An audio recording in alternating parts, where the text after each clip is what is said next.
यही कुछ साल पहले की बात है।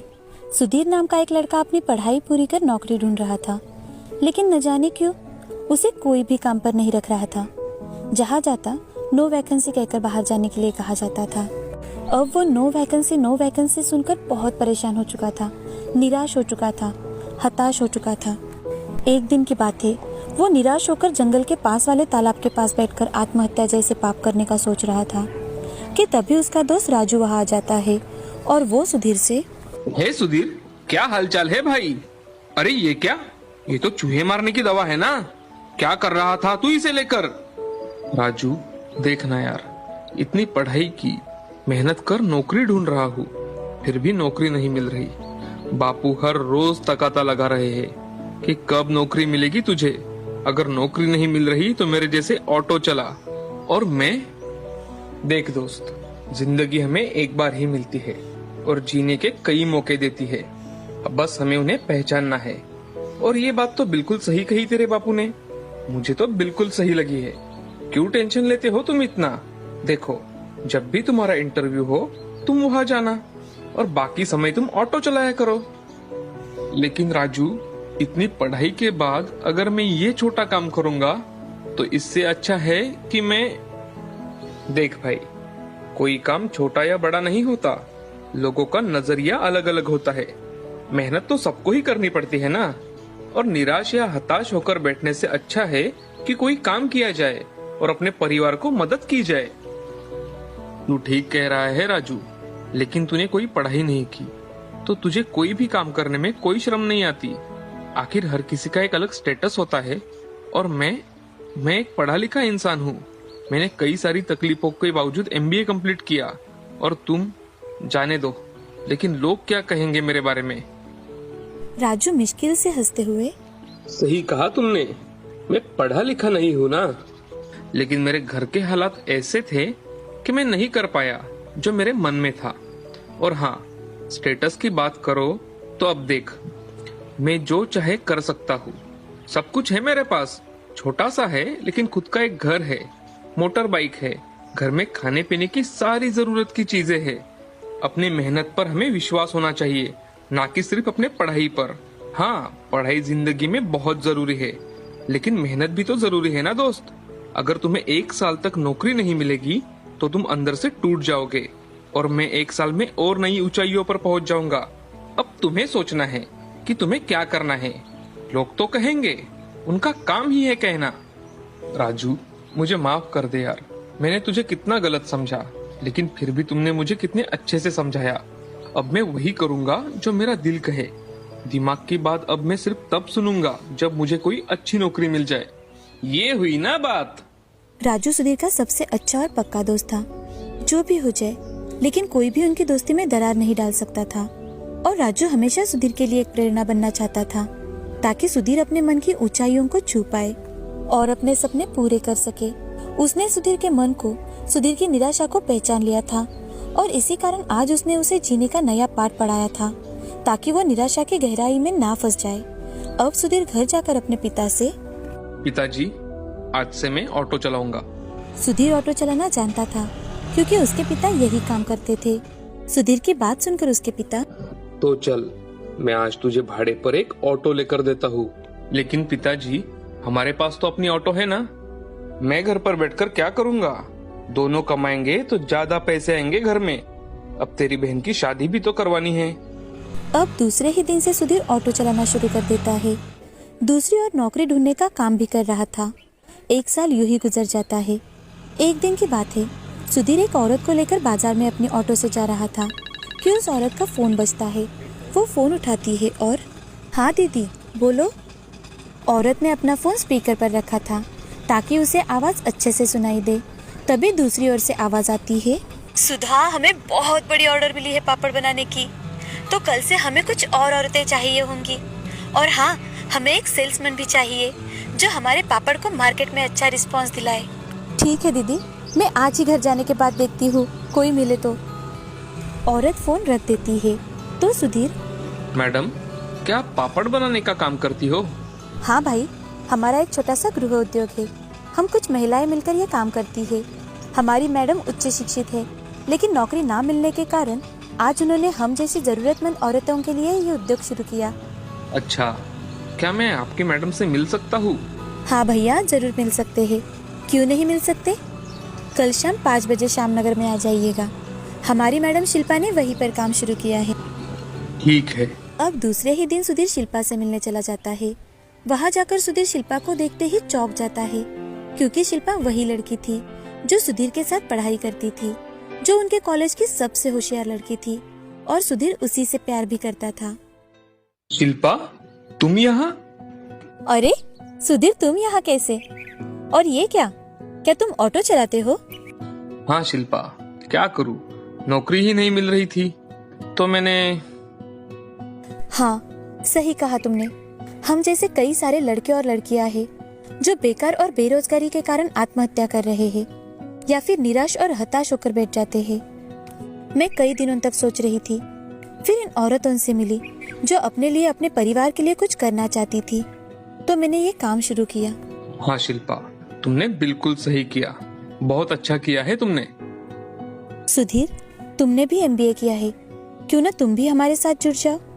हमारे साथ और भी 2 आदमी जुड़ चुके हैं। शिल्पा, क्या तुम मुझे इस बारे में सोचने के लिए थोड़ा समय दोगी? जरूर सुधीर। अब सुधीर वहाँ से चला जाता है और रात भर सोचता रहता है। तभी उसे राजू की बातें याद आने लगती है कि जिंदगी हमें हर वक्त मौका देती है, उसे सिर्फ पहचानने की जरूरत होती है। दूसरे दिन सुधीर शिल्पा से मिलने चला जाता है और शिल्पा सुधीर को देख, आओ सुधीर, वेलकम। अब हम दोनों मिलकर इस काम को नया अंजाम देंगे। उस दिन से शिल्पा कुछ औरतों की सहायता से अलग अलग प्रकार के पापड़, अलग अलग प्रकार के अचार, चटनी, मुरावला ऐसी चीजें बनाने लगी और सुधीर उसे बेचने के लिए मार्केटिंग का काम संभालने लगा। गांव हो या शहर, वो गली गली की दुकानों में जाकर उनके प्रोडक्ट बेचने के लिए बड़े ही अच्छे तरीके से लोगों को समझाने लगा। धीरे धीरे कर सुधीर इतनी ऑर्डर्स लाने लगा कि औरतें अपना काम करते करते कम पड़ने लगी। लेकिन सुधीर और शिल्पा दोनों वहीं पर नहीं रुके। उन दोनों ने अपने काम को अंजाम देने के लिए अपना खुद का एक ब्रांड बनाया, जिसे अब मॉल्स वालों ने भी अपने मॉल्स में रखना पसंद किया। कुछ ही सालों में उनकी दिन रात की मेहनत रंग लाई थी। अब उन्हें किसी भी प्रकार की जॉब की जरूरत नहीं थी, बल्कि अब वही अपने फैक्ट्री में लोगों को काम पर रख रहे थे। अब सुधीर ने शिल्पा से शादी की और आज दोनों की फैक्ट्री में कम से कम 2 से 3 हजार से ज्यादा लोग काम कर रहे थे। इतना ही नहीं, अब वो शिक्षा प्राप्त करने के बाद जिस प्रकार निराशा में डूब चुके थे, ऐसे कई सारे लोगों के लिए नई उम्मीद बन रहे थे, एक नया रास्ता दिखाने लगे थे। रामपुर नाम के गांव में राकेश अपनी पत्नी मीरा और अपने माता पिता के साथ रहता था। वो अपने पत्नी के साथ मिलकर खेती करता था। राकेश थोड़ा सा कम दिमाग था, लेकिन मीरा बहुत ही होशियार थी। मीरा के माता पिता बचपन में ही गुजर चुके थे, तो उसकी चाची ने उसकी शादी राकेश से करवाई। मीरा बड़ी होशियार थी। वो हमेशा अपने पति को कुछ न कुछ अच्छी बातें बताती और साथ ही पैसों को किस तरह कमाना है ये भी बताती। एक दिन मीरा अपने पति से, सुनिए जी, वो मैं कह रही थी क्यों ना हम 2 गाय खरीद ले। राकेश मीरा जो कहे वैसे ही करता था, तो वो मीरा से, ठीक है खरीद लेंगे, लेकिन पैसों का हिसाब तुम ही रखना। अजी बाबूजी है ना, तो वही देख लेंगे। अब राकेश और मीरा गाय खरीद लेते हैं और खेती के साथ साथ अब वो गाय का दूध बेचकर भी पैसे कमाने लगे। धीरे धीरे मीरा ने पोल्ट्री फार्म शुरू करने का सोचा। वो अपने ससुर से, ससुर जी, मैं चाहती हूँ कि क्यों ना हम पोल्ट्री फार्म शुरू करें। देखो मीरा, तुम जानती हो कि राकेश कैसा है, उसे तो ठीक से हिसाब भी नहीं आता। तुम्हें जो करना है तुम कर सकती हो, लेकिन हम भी तो बीमार रहते हैं, तो सारी जिम्मेदारियां तुम्हें ही लेनी होंगी। पिताजी, मैं जानती हूँ, लेकिन हमें जिंदगी में बढ़ने के लिए कुछ न कुछ तो करना ही होगा ना। अब मीरा धीरे धीरे करके कुछ मुर्गियाँ लेती है। अब दूध के साथ अंडे भी बेचने लगी। राकेश के खेत के पास ही अमर नाम का एक इंसान रहता था, जो बड़ा ही आलसी किस्म का इंसान था, साथ ही खाने का बड़ा ही शौकीन था।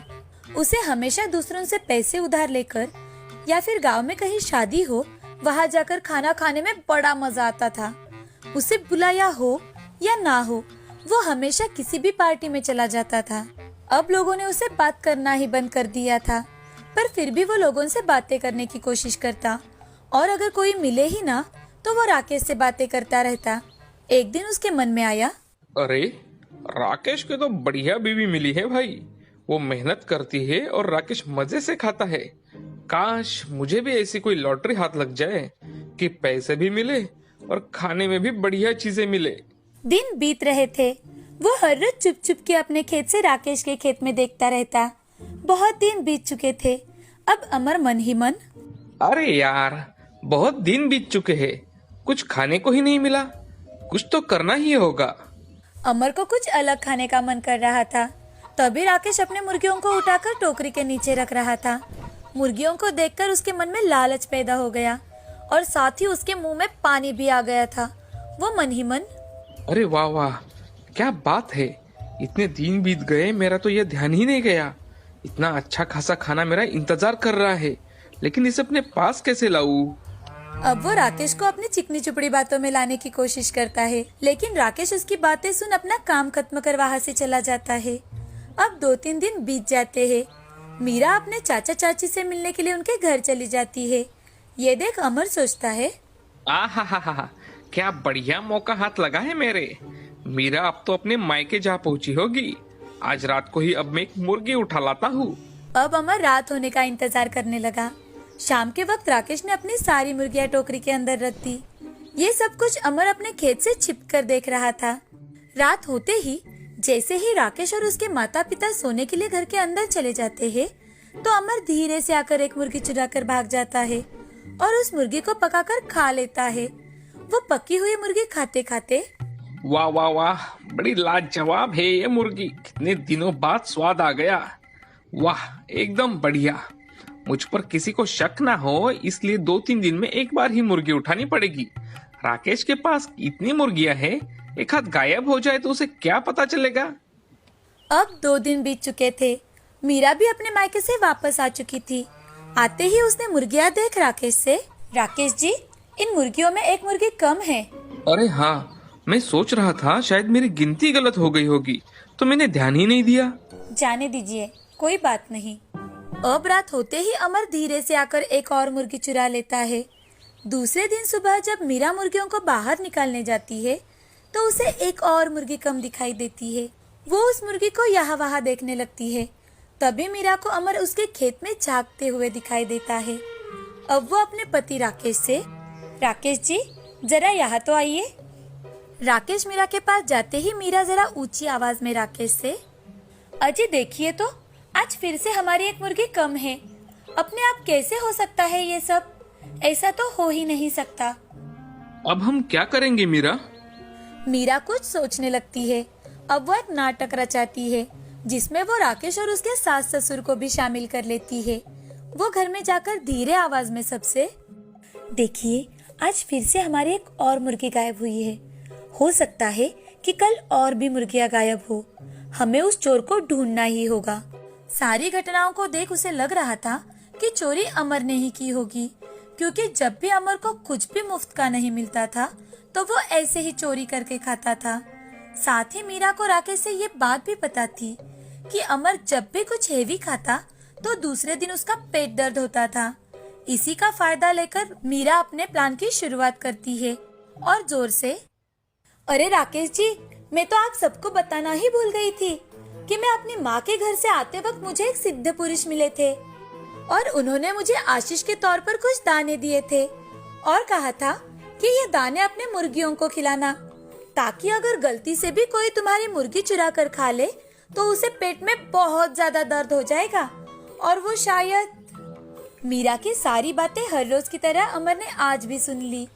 अब उसे लगने लगा, अरे अगर सच में मीरा बोल रही है वैसा ही हुआ तो मैं तो मर जाऊंगा, क्योंकि मीरा ने सच में कल आते ही दाने डाले थे मुर्गियों को। अब मैं क्या करूं? मेरा तो सच में पेट दर्द हो रहा है, क्या करूं? अमर की ये घबराहट देखकर मीरा को पूरा विश्वास हो चुका था कि अमर ने ही उसकी मुर्गियां चुराई है। अब राकेश अमर के पास जाकर, अरे अमर, क्या हुआ है तुम्हें? कुछ हुआ है क्या? राकेश को देखते ही अमर का दर्द बहुत बढ़ जाता है। वो अब जोर जोर से चिल्लाने लगा, मेरा पेट, आ। तभी मीरा वहाँ आ जाती है। मीरा को देख अमर का पेट दर्द और ज्यादा बढ़ जाता है, क्योंकि वो इतना ज्यादा सोच रहा था कि उसे लगने लगा था कि अब वो सच में ही मर जाएगा। तभी मीरा, अरे भाई साहब, अभी तो आप ठीक थे, क्या हुआ? मीरा की बात सुनकर अमर भाभी जी मुझे माफ कर दीजिए, कृपा करो मुझे माफ कर दो। मैंने ही आपकी मुर्गियां चुराई थी। मुझे कुछ तो दो, मेरा पेट दर्द रुक जाए। प्लीज भाभी जी मुझे माफ कर दो। आगे से मैं ऐसा कभी नहीं करूंगा, मुझे बचा लो। मीरा घर के अंदर जाती है और एक लड्डू लेकर आती है और अमर को खाने के लिए देती है। जैसे ही अमर लड्डू खा लेता है उसे ठीक लगने लगता है। तभी मीरा, भाई साहब, आपने अभी अभी जो लड्डू खाया वो मुझे एक सिद्ध पुरुष ने दिया था और उन्होंने कहा था कि ये लड्डू जो भी खाए उसका दर्द तो बिल्कुल खत्म हो जाएगा और साथ ही वो मेहनत भी करने लगेगा। अमर ने मीरा की बातों पर इतना ज्यादा विश्वास किया कि मीरा जो बोल रही है वही सब सच है। मीरा ने भी उसका भ्रम वैसे ही रहने दिया ताकि आगे से उसकी मुर्गियां कभी चोरी ना हो और ना ही कोई और चुरा पाए। मीरा ने अपने बुद्धि के दम पर और अमर के डर से उसे बीमार बना दिया था। अब अमर को भी पता चल चुका था कि चोरी करना गलत बात है। साथ ही अब वो मेहनत करके अपना पेट भरने लगा और दूसरी ओर मीरा अपने पति और सास ससुर के साथ बड़े खुशी खुशी रहने लगी थी, अपना व्यापार बढ़ाने लगी थी।